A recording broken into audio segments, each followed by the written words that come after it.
Om Jnanatimirandhasya Jnananjana Shalakaya Chakshurunmilitam Yena Tasmai Shri Gurave Namaha. Series of verses is defining what is the real need of the living being. What is our real need? If we ask people, what do you want? They may give so many different replies. They may say, I'd like to have a nice house, I'd like to have enough money, I'd like my children to grow up properly, I'd like to overcome my health difficulties. I remember once I was discussing with some people, this is before I joined the movement, about what our goal of life should be. And one said, I want to die with a smile on my face. That was his want. That's what he decided he wanted. How others may want, we want a free state, Gurkhaland, or we want Manipal and Udupi should not be joined together in one board, one municipality. So many wants. But in these verses it is being discussed, what is that one thing which will fully satisfy you? You have many wants. You may not want Manipal and Udupi to join together. You may want to visit the Miss World pageant, or you may not want it to go on. There's so many wants. Hoya Maya Das Kari Nana Abhilash. When we become servant of Maya, we have many desires. And they're never fulfilled. Because one leads to another. You get one thing and you want something else. This is the nature of material desires. You think, if only I could have, I just need about 10 lakhs of rupees, and all my problems will be solved. And maybe you get that 10, either you're hankering for that 10 lakhs of rupees, or you get it, and then you think, well, yeah, I got the 10 lakhs of rupees, that's okay, but I could really use another 5 lakhs, and it'd be better, yeah, also, this, that, so many different things. I should have a foreign car now. This whole advertisement industry is simply to increase your desires. I want this, I want that. But here is being discussed, the whole subject matter under discussion is what is that one thing which will fully satisfy you forever. Just like, what is the definition then of happiness? So that may be on different levels. Happiness may be, we were discussing the other day, passing stool. That's also one kind of happiness. If you, that story of the king, Gopal Bas, he went after a long delay, he finally got to pass stool. That for him was happiness. That's also one kind of happiness. So happiness may be defined in so many different ways. For a man who's constipated or a man who's bursting to go, passing stool is one kind of pleasure. So happiness may be defined in so many different ways. But what is that real, the full definition of happiness? In the material life, happiness is that mitigation of distress, just like passing stool, mitigation of distress, that is considered happiness. But what is that happiness which continues forever, which is unlimited? Brahma Sokham, Tvanantam, Tu Anantam. Ananta means there's no end, either in time or in quantity. So generally if we speak about this, people say, well, that's just impossible. Why impossible? Why not? Then why do we hanker for that? That is being described here. That kind of happiness, which will fully satisfy us. That is, to come to a constitutional position of surrender to Krishna. And if we don't come to that position, then whatever else we may do, that's being discussed here, it's simply a waste of time. If it doesn't bring us to the actual position of happiness, then it's only peripheral happiness. It doesn't satisfy us deep down inside. It doesn't satisfy us. It may titillate our senses, or it may give some relief from distress, but it doesn't give us full satisfaction. So therefore it's just a waste of time. It's just moving from one situation to another. That's what people are doing. They move from one situation to another. I'm not happy here, so I'll go somewhere else. let me go, that in New York there's advertisements, go for a nice holiday to Florida, and in Florida there's advertisements, go for a nice holiday to New York. Or you find that people, this is coming in India now, it's a very common thing. In the Western countries, you'll see, Friday night, driving out of, everyone, huge traffic jams, driving out of the city. And Monday morning, huge traffic jams coming back, especially, in my experience, London. Because people, they want to get out of the city. 5 days packed up in the city, they want to get out to the country. But if they spend more time in the country, then they want to get back to the city. Because they like the peace of the city, of the country. But they don't like it so much, they want to stay there forever. They want to get, then that same thing they were so anxious to get away from, now they're anxious to get back to it because there's some kind of, they find some kind of pleasure in that struggle. So here's being given information of that happiness which you can go on forever, stay high forever. Not that you have to do one thing, then do something else, do something else, do something else. Try different things, and in the end become totally frustrated and commit suicide. So many people. They've been everywhere, done everything. Been everywhere, seen everything, tried everything. And still not happy.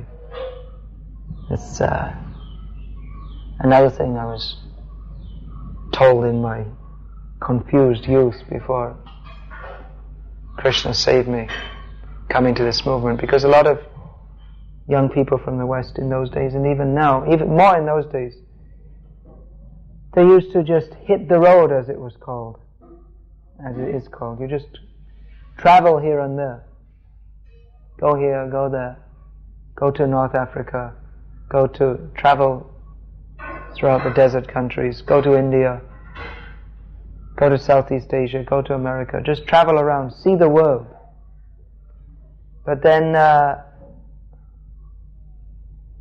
was also thinking, maybe I didn't know what to do. So said to me, well, actually, I had a friend who did that. He traveled for 4 or 5 years around the world, but when he came back, he didn't have anything. He'd had a few stories to tell, but nothing much. Just like you see in the newspaper, there are these travel stories. Yesterday, Borneo. So people go there and they write a report on it, and they get some money. But what did you? It's just very shallow. You saw some people, and they're different to you, and it's unusual. It's different, and then you come back, but there's nothing of any substance. So Bhagavad-gita points to our real need. What is the real need of the bird within the cage? What is the real need of the soul within the body? What is our real need? America needs Clinton. I don't know, maybe I think it was Nixon. They made that. They had these different slogans for the presidential campaign. All the way with LBJ. That was one of them. You remember that? It's meaningless. It has no meaning. America needs Nixon. I think it was Nixon they had that. So, there's no meaning to it. What is your real need? Your real need is to go back home, back to Godhead. That is being pointed here. So theoretically, those who have joined this movement, we understand that our real need is to go back home, back to Godhead. But we are still within the realm of Maya. Therefore, even though theoretically understanding that and acting on that platform, we are still struggling with the prakshepatmika shakti of Maya, which, when we try to get out of the covering potency of Maya, then Maya has another potency. The just stay here, everything's okay here, potency. Don't worry too. Okay, Krishna consciousness is okay, but material life is not so bad. I've been your friend. Maya will give us the nice information in the ears. I've been your friend for so many years. So many lifetimes we've been together. And, I'm not so bad. I kick you in the face time to time, but it's not so bad. You can always try again. Bad time now, but don't worry. There's always a future. You can get born again, and I'll give you a beautiful body. You can go to the Miss World pageant. Actually, it's hard. This Miss World thing means that one person's happy and all the rest are disappointed. Well, they're all failures. So that's the material world. Even the person who's happy, they won the prize, they're also unhappy. What are you doing with your hand in your mouth? You're supposed to be high class, Brahmin, Mudha. Go wash your hand. I saw that personally. I'll tell you some other time. Prabhupada instructing about this. So, Maya will tell us, yes, it's not so bad. Or Maya has many different ways of this pulling us down, again covering us. Come back. Come back. I'm very sorry to see you leave. Please come back. I'll kick you in the face. It's high class. I'll give you a nice... I won't only kick you in the face, but I'll give you some nice situation. So even within the practice of Krishna consciousness, that Maya is working maybe very subtly, maybe very subtle, because maybe for the devotees, the gross way of working, it doesn't. If you tell you'll be happy in this material world, devotees say, no. I read in Bhagavatam, I heard this morning in class, it's not good. So I'm not going to go for that.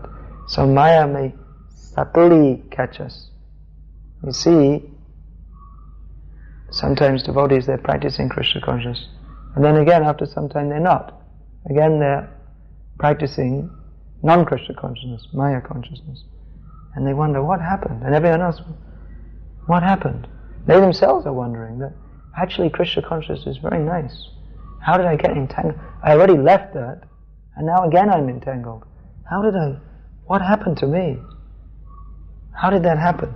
What happens is, very subtly, in the beginning, when we come, then we may have some, yes, now I'm finished with this material life, now I have to become Krishna conscious. But then, it may appear in the beginning that, no, that's it. I've had enough bad experience of this material world. This philosophy is 100% correct. Everything about Krishna consciousness is just exactly right. This is what I want to do, and no going back. But then, Maya doesn't give up so easily. There may be so many subtle ways in which Maya pulls us back, that Chaitanya Mahaprabhu warns on the path of Krishna consciousness. He gives some prominent examples. Nishijacha, Kutinati, Jivhingsan. Nishijacha, Kutinati, Jivhingsan. There's one more. Then, Labh Puj Patishta Jata Upashakagan. He gives some examples that of Upashaka, means weed. When you're pouring water on the Bhakti Lata Bij, the seed has to grow up into a plant, creeper. The example has been given of a creeper. Creeper means it has to grow up on a solid basis, either up the side of a house or a tree. Otherwise it may grow, but it'll grow along the ground. It doesn't go up. So our creeper has to go up and pierce through the coverings of the universe and come to the lotus feet of Krishna in Golok Vrindavan. And then only when it comes to Golok Vrindavan, then the fruit comes of love of God. And this is how the example is given in Chaitanya Charitamrita. So you have to, as a gardener, the devotee has to water the plant by Shravan Kirtan Jale Kare Shechon. The watering process is done by hearing and chanting about Krishna. But he also has to put a fence around the creeper. Otherwise, a mad elephant may come. Just like we have at the Vellore Valley farm. They didn't have mad elephants yet, although it's possible because elephants run in the jungle. But who's that? Oh, Brajahari Prabhu, is it? Oh, sorry, let me plug it in. Hare Krishna. You plant the plant and you put fertilizer and you make so many plans, we'll get this much yield and this and that. But if the wild boar comes or the mad elephant comes, then you get no yield. then it's Shrama eva hi kevalam. Actually, in Krishna consciousness, there's no loss or diminution. Neha vikramanashasti pratyavayana vidyate swapamapyasya dharmasya trayate mahato bhayat. In Krishna consciousness, there's actually no failure, because whatever you do is to your eternal benefit. But really we should try to see how to go forward all the way, back home, back to Godhead. Not get stuck, because I remember first Mayapur festival I went to, Prabhupada had said that he was stressing that don't come back. Make your plan to go back to Godhead. Don't come back. This Kali Yuga, he said, it's already so horrible. And you don't know how much more nasty it's going to become. This stage will come where people, they can't even live in human civilization together.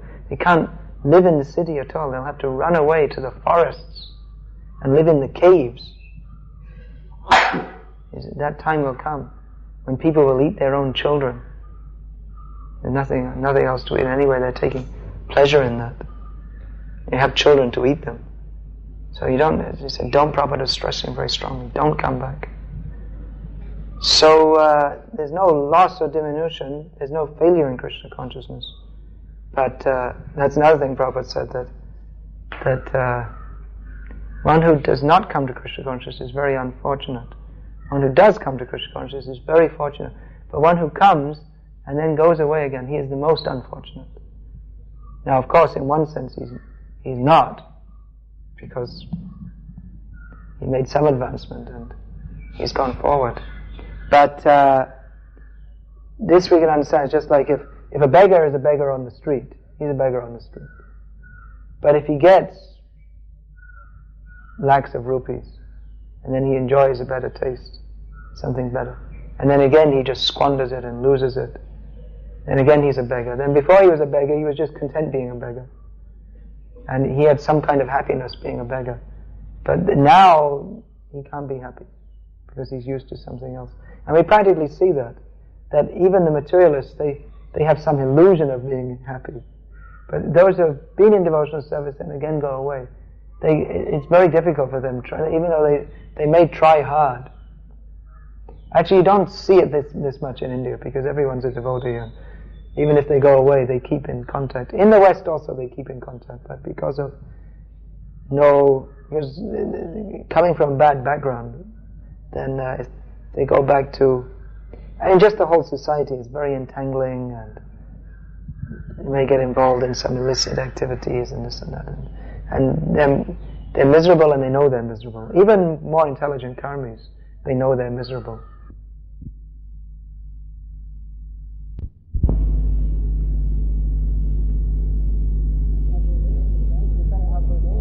Chaitanya Mahaprabhu is giving some guidance how to go on. You have to put a fence around. What is that fence? That's guarding against the mad elephant. Mad elephant means is very strong, very powerful. No one can stop his effect. But he's big body, but not much brain. So not much brain means an elephant can be controlled by a human being. Why should he be controlled by a human being? He's much more powerful. But because he doesn't have any brain, he can be controlled. But a mad elephant means he's not under control, he's out of control. And just without any consideration that someone's made a nice garden, we'll just go there and destroy everything. So the mad elephant offense is Vaishnava Parad. If we are offensive towards devotees, then that will destroy our spiritual life. So this we have to be very careful about. Very careful. Because everything finished, whatever you do. I know there are some devotees in our movement who I know particularly who are warning all the time their followers. I know especially Radhanath Maharaj, he stresses very strongly, don't make offenses to devotees. So it's very good advice. It's because we all have the tendency because that's our nature, being conditioned. We always like to think, I'm better, someone else is worse. And in spiritual life also we have to discriminate between what should be done and what should not be done. It's not that our philosophy is not this, I'm okay, you're okay. This book was written, I'm okay, you're okay. You heard of that book? It's a kind of hippie philosophy. Let it be. The Beatles, maybe you heard of that pop group. Are they still well known, the Beatles? Yes. So they made this song, Let It Be. And whisper words of wisdom, let it be. In other words, I'm okay, you're okay. You do what you like, I'll do what I like. There's liberalism. In Scandinavia, in Holland especially, in Denmark, Sweden, Norway and Holland, these countries especially, their whole national ethic is based on this. Yeah, you can do whatever you like. Homosex and teachers in the school having sex with the kids and everything, everything, so whatever you like, it's okay. Everything's okay. Whatever you want to do, everything's okay. So, Prabhupada, when he was told about this, he said, this is not our philosophy. Our philosophy is, I'm okay, you're not okay. If you're in Krishna consciousness, you're okay. If you're not in Krishna consciousness, no, that's wrong. So discrimination is needed. This is correct, that is not correct.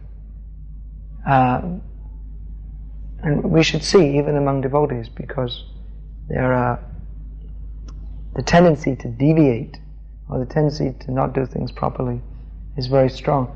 And within our society, within the society of devotees, there's pushing to do the right thing. There's social pressure, peer pressure, in every group of people. Among gross kind of people, football playing kind of people, or rugby in England, they have rugby. Among gross people, the peer pressure is to be gross. If you don't talk with foul language and tell obscene jokes, and if you're not rough and tough and nasty, then you don't fit into that group. That's why it said that Hiranyakashipu speaks in Hari Bhakti Sudhatai. It's quoted in Nectar of Devotion, that association acts just like a crystal, it reflects. So, Prabhupada used to say, if you associate with drunkards, you become a drunkard. Because if you're going around with a group of drunkards, and they're all drinking, you say, yeah, come on, what's wrong with you? And so you feel left out of the group, so you also want to drink. It's not so bad, it's only, they're all doing it, what's wrong, I'll also do it. So social pressure is there. So in our society, the social pressure is to be a pure devotee of Krishna, which means you act like that, you act like this, you don't do this, you don't do that.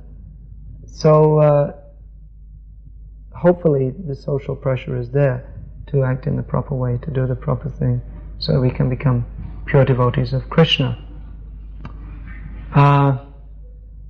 And social pressure, peer pressure also means that if you do something which is outside the norms of the group, you become criticized for that. That's in any society. So in our society also, if you're not coming to Mangalarti, you become subject to criticism, and rightly so. Or if you're not chanting your rounds, you become subject to criticism. But the criticism within the society of devotees is a little different, because it's meant for the upliftment of the person. It's not in Kami society is based on envy. You want to put someone down. Just see, he's no good. This kind of jokes you'll find. At least I know when I was, my memories of life just goes up to the age of 18 when I joined. So my memories of living in the Kami world. So it's school years and 1 year after that. So anyway, among Kamis, you'll find this kind of undercurrent of envy and nastiness. They'll make jokes at each other's expense, pointing out some fault in the other to try and put them down. That kind of thing, that's just the opposite in devotees. Maybe joke pointing out the fault, but of course that has to be coming from very senior devotee, and for the upliftment. There's Sarva Bhuta Hite Ratam Gita, Lord Krishna mentions that a devotee is always thinking of the welfare of all living beings. Such a nice platform, can we imagine? So you're always absorbed in thoughts of the welfare of others.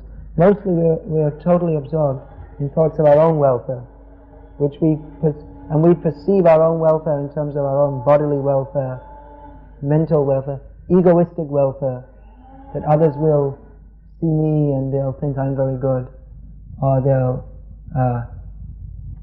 they'll see me and praise me, or no one will criticize me. That's why even in devotional service we have to be careful. This Maya is catching us, that because we want to be gratified on the platform of false ego, therefore we may act as a devotee and do all the proper things just so that people praise us and say, oh, he's a very good devotee. But we're not, but it's all just a show, because we're not, our heart is not becoming softened, and we're not actually developing the sentiment of a devotee. We may be going through the motions of being a devotee, but it's all simply for the sake of enhancing our own prestige. We have to be very careful. Labh puja pratishta jata upashakagam. This is a weed, the desire for prestige. So we may even act very nicely as a devotee, but it's all for the sake of prestige.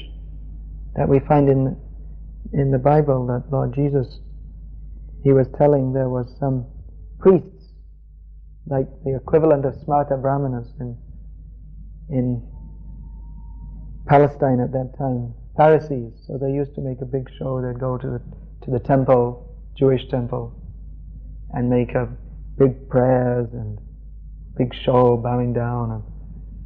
And Jesus told the story. There were two priests. They came out. It means like Brahmin class, Pharisees. So they came and they made an offering, big offering, a lot of money, and big rah-rah, big show. And in the same temple there was one widow, poor widow. She only had 2 rupees and she gave 1 rupee or something like that, quietly at the back, and she was thinking, she was praying to God that, my dear God, I'm very fallen. These brahmanas, they're very nice, but anyway, you please accept my offering. So Jesus, he said that in this case, the brahmanas, they got their reward in this life, because they got the worldly prestige which they wanted. But the widow, she will get the reward in her next life, which is she'll get the blessings of God, because she was doing sincerely for the praise of God. So this we have to see. This we have to see. What is our need? Coming back to that point. What is our need? We always have to think, what is our real need? Even living in this society of devotees, it's, of course we say, Prabhupada used to say, anyone who just stays in this movement and follows this process, they'll go back to Godhead. But staying in the movement means, first of all, you have to get in the movement. You have to be moving back to Godhead. If we're stuck up on the platform of that different platforms have been given in Upadesha Amrita, those things which inhibit our advancement. Atyahara prayasascha prajalpa niyamagraha janasangascha lolyamcha shadya bhakti vinashyati. If we're stuck up on the platform of, for instance, niyamagraha, simply follow the rules and regulations without knowing the purpose behind them, or not following the rules and regulations thinking, I don't need all that. Or if we're stuck up on the platform of mundane greed, I'll enhance my financial situation by performing devotional service. There are so many warnings are there. Atyahara prayasascha prajalpa. We may be in the movement, but we have a habit of talking all nonsense. So we have to see, are we actually moving back to Godhead? What is we should assess time to time. Bhaktivinoda Thakur recommends this. I believe in Chaitanya Shikamrita. A devotee should be introspective, should see, what is my position? What are my faults? Am I really making progress? How am I going forward? So we should see what is our actual position. That as we're pouring the water, is the creeper going up? Another thing he warns against this, I was saying, upashakagam, the weeds. The weeds may grow, because when you're pouring the water, not only the plant that you want to will come, but so many weeds will come also. So it may be that the weeds, they grow even more than the original plant that you planted. And it may even sometimes be that the weed looks exactly like the Bhakti Lata, the plant of devotion. It may look the same. Sometimes you see plants, they look the same, just like we have tulsi and we have basil, which they look very similar. Sometimes in the early days of our in London, one devotee came from India to London, and Tulsi worship had just been introduced, and they were doing Tulsi up here. Said, wait a minute, that's just a basil plant, it's not Tulsi. You cut it up and put it in the sabji. That's not Tulsi. So, Bhavagrahi Janardana, we hope Krishna accepts the sentiment, but it wasn't Tulsi. In the beginning days of our movement, worshipping Radha Krishna, there was no Tulsi. So, anyway, one plant may look like another plant. You see, unless you're very expert, you may not be able to distinguish. So you may be watering the plant and thinking, yes, I'm doing very nicely. But actually you're just increasing your weeds.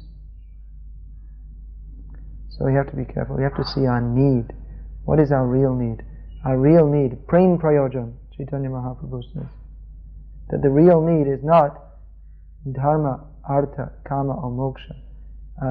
Pancham purushartha, the fifth goal of human life.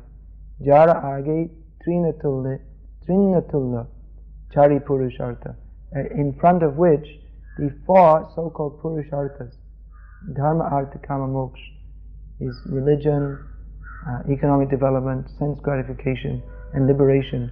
In comparison to love of Krishna, these four so-called goals of human life are no more significant than a straw in the street. So our real goal is to develop love of Krishna, just like we were reading last night, that by these wonderful pastimes, Krishna was drowning in the inhabitants of Gokul in pools of ecstasy. So that is our goal of life, to become drowned in pools of ecstasy. But the pool of ecstasy, that just like we say, the ocean of material existence becomes shriveled up to the size of a calf's hoof print for one who takes to Krishna consciousness. So the pool of ecstasy, the ocean of nectar, Bhakti Rasamrit, Sindhu, the unlimited ocean of bliss of Krishna consciousness, that becomes shriveled up if we don't follow the process properly. There's external following and internal following. External following means rise early, put on tilak, all these things should be there. But internally we have to see what is, nowadays we hear a lot of people talking about their heart condition. I have a heart condition. So we all have a heart condition. What is our heart condition? Is it sarva bhuta hitairata? Are we feeling for the distress of others? Vaishnava is paradukha dukhi, feels for the distress of others. Is our heart becoming soft? Are we developing the qualities of a Vaishnava, kripalu, akrita droha, satyasara, samma? These qualities Chaitanya Mahaprabhu has listed. He's very merciful. He doesn't find fault in akrita droha, doesn't. Satyasara, he has accepted the essence of life. Saragrahi, he's concerned with the essential. Sama, he has equilibrium in happiness and distress, heat and cold, profiting. What is that in Gita? Labha, labha, jaya, jaya. Sukha, dukhe, samekrit bhav. Labha, labha, jaya, jaya. So all these qualities we should see. Are we developing our taste? Vishvaksena katasvaya. Are we developing our taste for hearing about Krishna? How does that taste come? That's also described in this very chapter. That sushushu sharatanasya vasudeva kataruchihi syat mahatsevya vipra. That taste, vasudeva kataruchi, the taste for hearing about Krishna comes by serving the devotees. So all this, we say Krishna consciousness is a science. There's so many different points. Just like in a nuclear reactor, you have to have everything exactly right. You have to have the chemicals in the right state, the right pressure, at the right time, you have to press the right buttons, and you get the right result. And if you do it wrong, then you get Chernobyl, or something like that. You get some disaster. So Krishna consciousness, it's a science, and there are many different points, and many different factors. Hearing and chanting has to be what is the quality of hearing and chanting? What is the attitude of the devotee? Are we making offenses? There's so many different things have to be considered. And that's why devotee is very alert. Devotee is not dull-headed. He's very, very thoughtful. Viveki. This word has been misused. Vivekananda. He had no vivek whatsoever. He's just a rascal. Vivek means this discrimination, always looking and seeing. What is the actual position? Am I advancing in Krishna consciousness? And what will be the symptom? Brahma Bhuta Prasannatma. One who's situated on the spiritual platform, then naturally he's happy. Chant Hare Krishna and be happy. So, are we actually feeling? We should not. It's not something that can be legislated. You can't. Of course, we say that. The Prabhupada said you should be happy, but it's not something we can't make a GBC resolution. That all the devotees should rise early in the morning, chant 16 rounds, and be happy. You can't make a GBC resolution, but everyone should be. It can't be legislated. But the change of consciousness, that has to come from within every individual. You have to see. And the change is always there, because the nature of the mind is always change. Consciousness means to be aware. So that awareness, that means we're constantly being aware of different things, and there are different moods. It's not, as the Mayavadis say, they have the idea that your consciousness just becomes some kind of oneness. But the consciousness of a devotee, it's rasamai, it's full of, pure devotional service means it's full of different moods, and there's sthayi bhavi, has a predominant rasa is there, but then there are different, in rasa there's different, there's chivalry, laughter, there's so many uparasas. So there are moods, there are emotions, there are feelings. Krishna consciousness means personal, there's so many different moods. So our mind may be, or our attitude, may be changing all the time, but unless we're fully fixed up in Krishna consciousness, we should be very careful that Maya doesn't catch us. It's just like we're walking in that forest, and we're walking, all of a sudden leech can get you, you're not aware of it. You're just walking, but the leech catches you, and then already the blood is sucked out. So that's not a very major thing. But it's like that, we may be moving here and going on in our Krishna consciousness, we're not even aware of it. But Maya has got the hook. And then we're going on, but instead of becoming stronger and stronger and stronger, we feel we're becoming weaker, and then we wonder why. At least then we should wonder why. Always we should be examining. Viveki, we should be seeing, what is my position? Am I developing this taste we're hearing about Krishna? Am I becoming happy in Krishna consciousness? Yes? If we think yes, then we should think again, because we should never think, I'm doing very nicely. We should always see, yes, there's some fault. You should always look for our faults and try to overcome them. Alright, any comments or questions?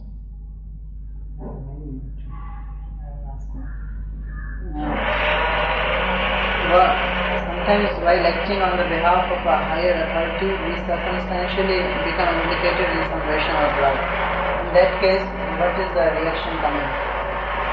Well, no, it's not circumstantially.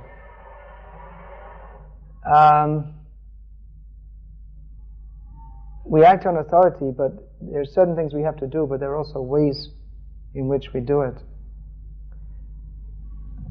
I'll give you an example. Jayapataka Maharaj told me years ago, because when I was a new temple president, I was pretty heavy on all the devotees. So he gave me some advice that Prabhupada made him temple president when he was junior to all the other devotees in the temple, and he was just practically a new devotee. So he said, I couldn't, even though I was made the town president by Prabhupada, it was still very difficult for the devotees to accept my instructions. So he said, I found that I had to go to the devotees and with folded hands and very humbly request them, Prabhu, could you do this service? Like that. He says the only way it worked. So that's something. Now it may be in management. It's a thankless task actually, because often you have to act strongly, and you may have to act strongly with devotees. But if it's done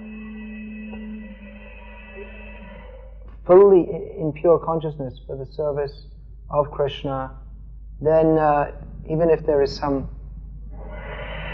the person, actually we should try to act in a way that the person doesn't become, we should try by whatever means to do whatever has to be done without offending the other person. But if the other person will only become offended actually, if we are totally transparent and sincere in our activities, then if the other person becomes offended, that means there's a fault on his part. But even while performing our duties, if our own egotism gets mixed up with it, then we may make an offense even though we're acting. And it's actually, that's why I got out of management years ago, because I saw, I have too much. It's very difficult to keep your own. It's very difficult. I mean, I'm not saying that everyone should give up management, because someone has to do it, and it has to be done. And sometimes, a lot of people complain about managers in our movement, but actually, someone has to do it. And usually the people who are a little egotistic, they take it up, it kind of suits their nature. But then, on the other hand, if there's no management, then nothing happens, everything's just a big flop. And it's not such an easy thing to do. I had experience of that very early in my days in Krishna consciousness.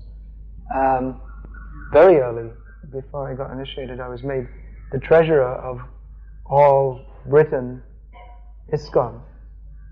So I was up there with the big managers. I mean, and we didn't have any money, which makes the treasurer's job a lot more difficult, because everyone's coming, they need money for this, and my job was to say no, even to people who are very senior to me. So anyway, I saw that from the very beginning, I saw, actually it's management, it's not a very easy thing. Management in Krishna consciousness especially is very difficult, because it's like, often factory managers and successful businessmen would come to Prabhupada and give suggestions. Prabhupada said he said they don't know what it is to manage a spiritual movement, because in business you can, by giving facilities and money, people are working for money.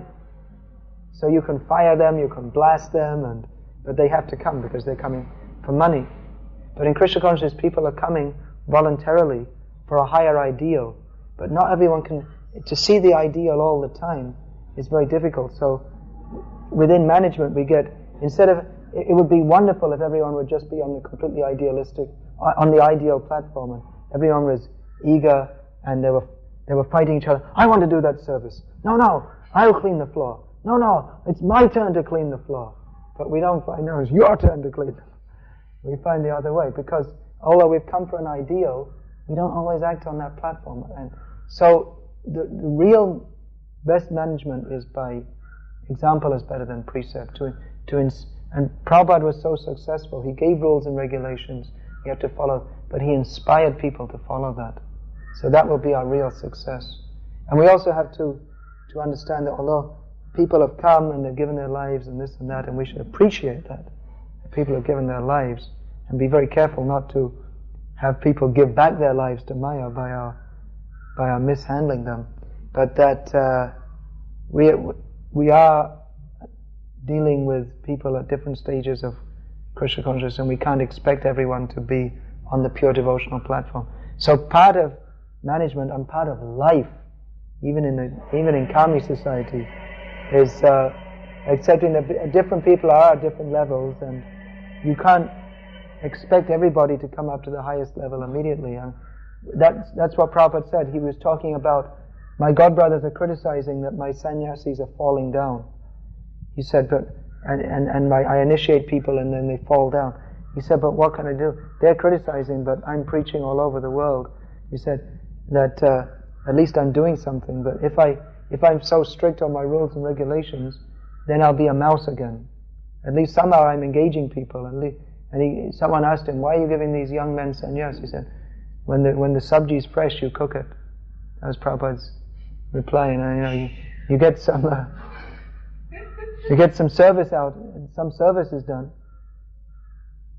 That by taking sannyas they get infused and they engage others, and maybe they're not. Prabhupada wrote that most of the young men I gave sannyas, they're not fit for it. So they can go on. They should go on as a devotee, but at least they did something. So Prabhupada took many risks to preach. He said, and then there was that big controversy between householders and sannyasis, and Prabhupada was saying that in Kali Yuga, no one can follow all the rules and regulations. Neither I can follow, he said, talking about himself, nor you can follow. So he said, if we simply criticize others for not following, then we won't have any movement. So it's an ongoing dynamic. In every situation, what's the best thing to do? You can't tell exactly. You can't tell how people are going to react. You can't always. A very advanced devotee who's a very expert judge of character, he can deal with people in such a way that they become uplifted. That's why Prabhupada said we need hundreds and thousands of gurus. He said every neighborhood we need a guru. We need thousands of gurus. Yeah, that's what Prabhupada said. He said in every neighborhood we need a guru. That's traditional Indian life. In every village there's Brahmins, and there's the most senior, respected, and he gives guidance.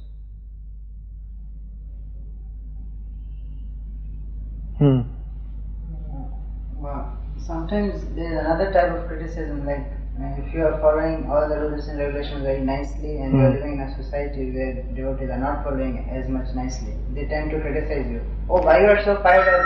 What is the use of avoiding these things from outside? Why you are not eating from outside? Why you are so enthusiastic? Shall I take this phone call and then we'll take breakfast? And we can why don't we continue this discussion? It's an interesting discussion. Will you continue? No, I think we'll go on after. I said after breakfast because it's more or less. But only one small question, right? Why don't we do it? Then we can all enjoy. We can all. It's very small. Oh. It's not long. Yeah, I tend to go off and give a whole big long answer. No, and if it's short. It's short. The question may be short, but the answer may be long. It's about Jesus. Kim Tad Brahma. You said about Jesus. That in Gita, Arjuna asked, Kim Tad Brahma, what is Brahma? So. No, this is a very, I think, because you mentioned about Jesus Christ. Mm-hmm. We said that the Brahmins, due to their previous birth, they're getting their name and fame, and now the prestige is there. And this lady, she's giving half of what she gets in the next life. But did Jesus Christ actually mention the next life and the previous life? Well, according to what's in the Bible, she'll get her reward in the kingdom of God. The Bible is not very authoritative because it's been interpolated, edited, and so many things. But still there's a lot of good things in it. But actually he said the kingdom of God. According to the translation we have now. And for the because actually the Bible, it was written down, the stories came in folk tradition. And it was written down some time after Jesus spoke all these things. It's not exactly Shabda Brahma. But there's a lot of good things in there too. No doubt. This point about previous birth and next birth, it's very interesting. Oh, that's all edited out of the Bible. But it was there. Right? Yeah. Even there it's now, you reap as you sow. That they can mean for the person. Well, they interpret that to mean that if you believe in Jesus, you're saved and you go to heaven. And if you don't, you burn in hell forever. That's how they interpret it.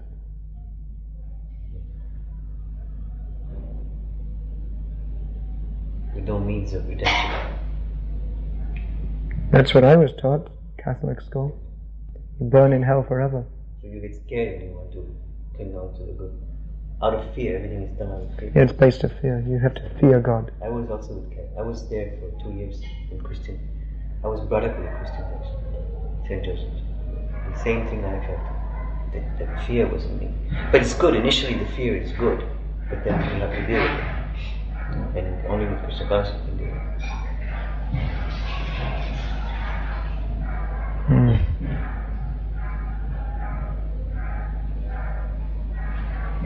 It would be interesting to really get this point about previous birth and the next birth into the preaching from the Bible on the context, because they will be more convinced about No, the thing is that they're not sincere.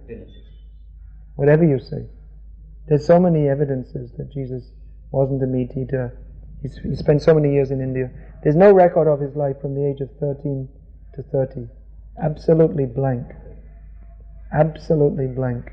But they tend to refer to that incident where, with the miracle of the piece of fish, he multiplied it and You read that book by Satyaraj? Christianity and Krishna Consciousness? Christianity and Krishna consciousness. East-West Dialogues? He discusses all these things. Oh. I'd like to read that, because I meet a lot of Christians in my life too. But mostly they're not sincere.